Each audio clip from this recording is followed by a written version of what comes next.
ঢাকা বিশ্ববিদ্যালয়ে কেন্দ্রীয় ছাত্র সংসদ ডাকসু নির্বাচনের ভোট গ্রহণ চলছে। ব্যাপক উৎসাহ আর উদ্দীপনা নিয়ে ভোট দিচ্ছেন শিক্ষার্থীরা। ভোট গ্রহণ চলবে বিকেল 4টা পর্যন্ত। নির্বাচনের নিয়ম নীতি লঙ্ঘন করে লিফলেট বিতরণের অভিযোগ উঠেছে প্রার্থীদের বিরুদ্ধে। এদিকে নির্বাচন চলাকালে অমর 21-এ হলে ভোট কেন্দ্রে একজন শিক্ষার্থীকে 2টি ব্যালট পেপার দেওয়ার ঘটনায় সংশ্লিষ্ট পোলিং অফিসার জিয়াউর রহমানকে তাৎক্ষণিকভাবে দায়িত্ব থেকে অব্যাহতি দিয়েছে বিশ্ববিদ্যালয় প্রশাসন। বিস্তারিত শফি মাহমুদ সাগরের রিপোর্টে।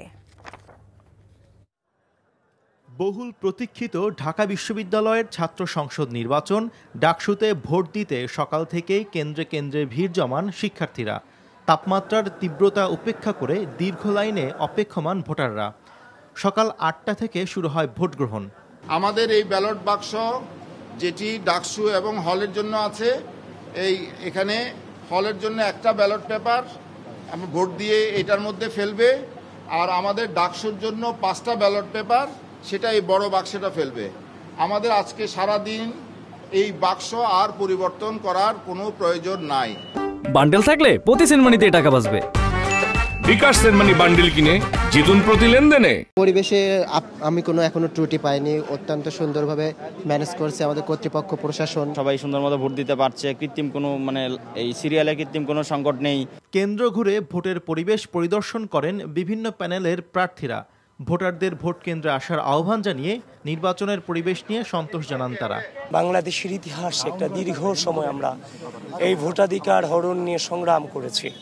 এই ঢাকা বিশ্ববিদ্যালয়ের মাটি থেকে বাংলাদেশের ইতিহাসে গণতন্ত্রের একটি দৃষ্টান্ত স্থাপন হতে যাচ্ছে আজকে।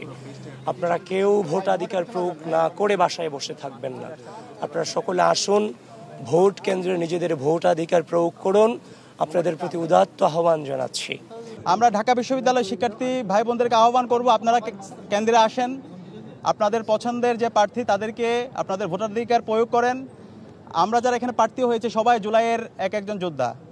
জুলাইয়ে আমরা প্রত্যেকে পরিচয় ভুলে গিয়ে ফ্যাসিবাদের বিরুদ্ধে আন্দোলন করেছি। ছাত্রছাত্রী ভাই বোনদেরকে বলবো যে আপনারা ভোট দিতে আসুন, আপনাদের এই যে গণতান্ত্রিক অধিকার এটা চর্চা করুন, এবং আপনাদের প্রকৃত বন্ধুদেরকে এই নির্বাচনের ভিতর দিয়ে আপনারা বাছাই করে নিয়ে আসুন, যারা বিগত সময়েও আপনাদের পাশে ছিলেন এবং ভবিষ্যতেও আপনাদের সংকটে আপনাদের অধিকার আদায়ে আপনাদের বন্ধু হিসাবে, আপনাদের ভাই হিসাবে আপনাদের পাশে থাকবেন। এখানে আচরণবিধি লঙ্ঘনের যে ঘটনাগুলো হয়েছে সেটা যাতে নির্বাচন কমিশন আমলে নেয়।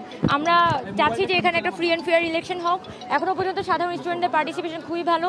সকালবেলা তো একদমই লাইন হয়েছিল, এখন আস্তে আস্তে দেখা যাচ্ছে স্টুডেন্টরা হয়তো আস্তে আস্তে আসছে। সো সব কিছু মিলে আমার মনে হয় যে এখানে যদি সর্বোচ্চ এখানে 30,000+ আমরা কাস্টিং আশা করতে পারি।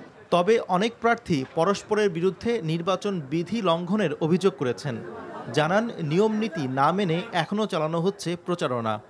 SM ফরহাদ এবং সাদিক কায়েমের নামটা আগে থেকে পূরণ করা ছিল, সেটা জানা গেছে। এবং এর বাইরেও আমরা এই মুহূর্তে আমার যখন ইন্টারভিউ নিচ্ছেন, আমাকে আমার যা সাধারণ সম্পাদকের তরফ থেকে জানানো হলো যে ইতিমধ্যে ছাত্র শিবিরের একজন ফেক ভোটারও ধরা পড়ছে। নির্বাচনের সেন্টার, ভোটিং সেন্টার, সেখানে 100 মিটারের মধ্যে লিফলেট বিতরণ বা এই ধরনের ক্যাম্পেইন সেগুলো নিষেধাজ্ঞা ছিল।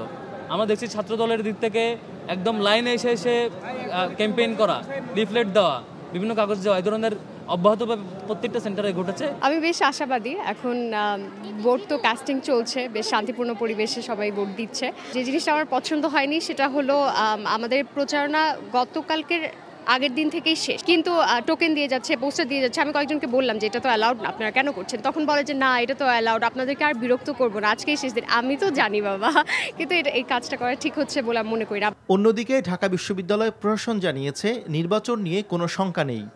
ইনশাল্লাহ সবকিছু ঠিক আছে। আপনারাও দেখছেন শিক্ষার্থীদের মধ্যে একটা আনন্দ উচ্ছ্বাস আছে এবং আলহামদুলিল্লাহ সব কেন্দ্র ভালো আছে, নিরাপদে আছে। আশা করি আজকে সারাদিন খুব ভালো যাবে, সবাই ভালোভাবে ভোট কাজ দিতে পারবে, নির্ভয়ে নিঃসংকোচ চিত্তে ভোট দিতে আসবে। এবং আমাদের যারা প্রার্থী আছেন তারাও আমাদের সহযোগিতা করবেন, আপনারাও সহযোগিতা করবেন। ডাকসু নির্বাচনে মোট 8টি কেন্দ্র ও 810টি বুথ রয়েছে। এই নির্বাচনে কেন্দ্রীয় সংসদে 471 জন প্রার্থী প্রতিদ্বন্দ্বিতা করছেন, যার মধ্যে ভিপি পদে লড়ছেন 45 জন। সর্বশেষ প্রকাশিত ভোটার তালিকায় নাম রয়েছে 39,874 জনের। শফি মাহমুদ সাগর, NTV নিউজ, ঢাকা। বান্ডেল থাকলে প্রতি সেনমানিতে টাকা বাঁচবে। বিকাশ সেনমানি বান্ডেল কিনে জিতুন প্রতি লেনদেনে।